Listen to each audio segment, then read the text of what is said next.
Awesome job, Frank. Man, really nice. Good camera angle and the acoustic, really cool. And so on that melody, you did a great job. Huge improvement. One thing, and this is a minor detail that we'll just work on, is the form. The form was right. It was the timing on part of the phrase. I think it was a technical issue where you're still. I could see a marked improvement in your ability to play the chord melody from the last time. Um, but there was still a little bit of fumbling in one spot towards the end, uh, where you basically added, it seemed like you added a measure maybe into the tune. So the first thing I want you to do is make me another video just like it over the next day, whenever you get the chance, basically. As you practice it and you make sure you can play the melody, the chord melody, with the right number of measures.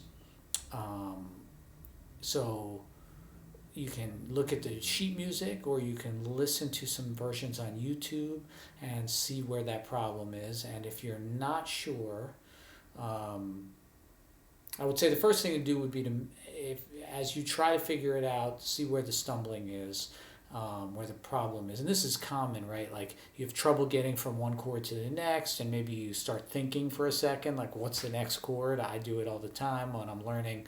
And the next thing you know, you've added a few beats to the progression. So um, this is just part of the process. So, but we want to, during the lessons, one thing I'm trying to do is nip anything like that in the bud as quick as possible. So your goal should be to make me another video of you playing, the intro, the melody, whatever, the chord melody that we're working on, but with the correct amount of measures. And if you don't, I'll check that again. And if you're unclear what's going on, we will delve deeper into solving that problem. I have a feeling that it was just a technical glitch, and that with a little bit of practice, you'll iron that out real easily.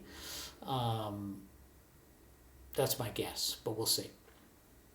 Good job. And one of the reasons I guess it is because last time you really struggled with it, and this time it's so much better that my guess is just playing it a little bit is going to solve the problem. The lines you did, really great, man. Sounds really good. Timing, phrasing, couple of different spots on the neck. Really, just what I was hoping for. Yeah, I think this is going to go really well for you because you've got a lot of the materials. It's just a kind of a focused thing of how to put it all together. So that's really cool.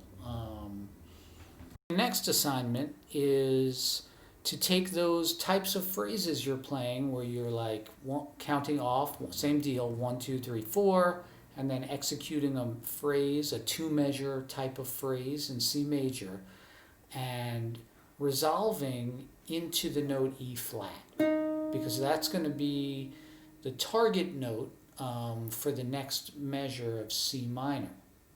And a lot of times with phrasing, there's no rules, and it's not like you're going to want to do this every time. But this is a great skill to build, is having key target notes, and having your notes, your lines, kind of resolve into them.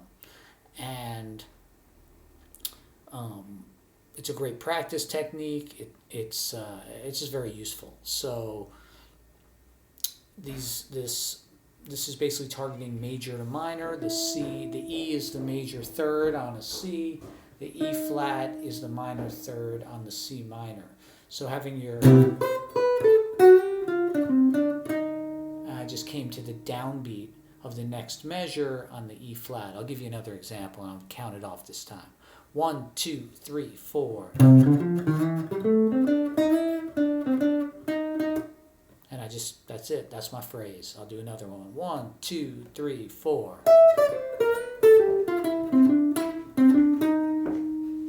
That was a little bit of almost like a quote from 4, that Miles Davis tune right there. But it's because it has that classic major third to minor third sound. So that's the next thing, is to do a bunch of those, like 1, 2, 3, 4. That's it. You're defining that next chord change. The listener can hear it very clearly. Yeah, that's really a good thing to do. The next thing is the section at the end of the video where you included some chordal stuff was really not exactly what I was looking for. I think you were trying to do it, but what I wanted was the same idea as with the lines, where you count it off and play in tempo with a groove. What you demonstrated, the melodic content seemed pretty cool, like you were doing some nice little passing notes, passing chord stuff, and such. But I could not hear the time.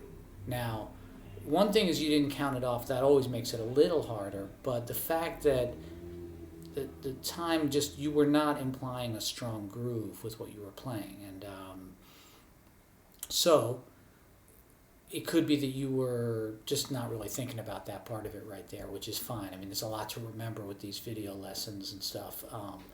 No worries. I'm sure that I'm 100% sure, actually, based on what you've submitted, that playing some chord stuff in time is not a problem. But I need to hear it, because even some of the melodic stuff you were doing, it seemed like you were playing a lot of substitutions. It's hard for me to tell how they were resolving and stuff, because we're only talking about a 2-measure C major phrase, right? So, 1, 2, 3, 4. 1, 2, 3, 4.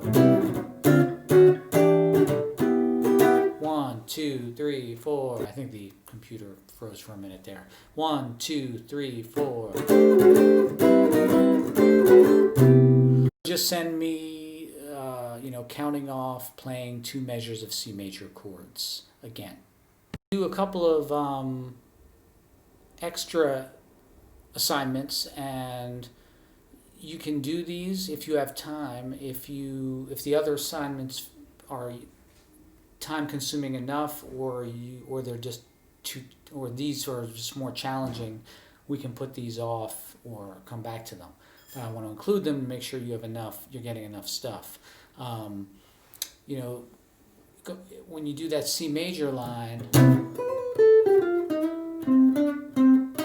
and you resolve to that E flat, once you play that E flat, you can then do assignment where you do the same thing. You record the counting, the C major line, resolving the E flat, and then playing the rest of those 2 measures of C minor. So I'll give you some examples. 1, 2, 3, 4.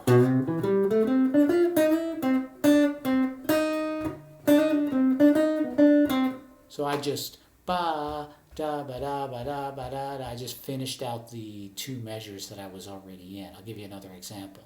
1, 2, 3, 4. 1, 2, 3, 4.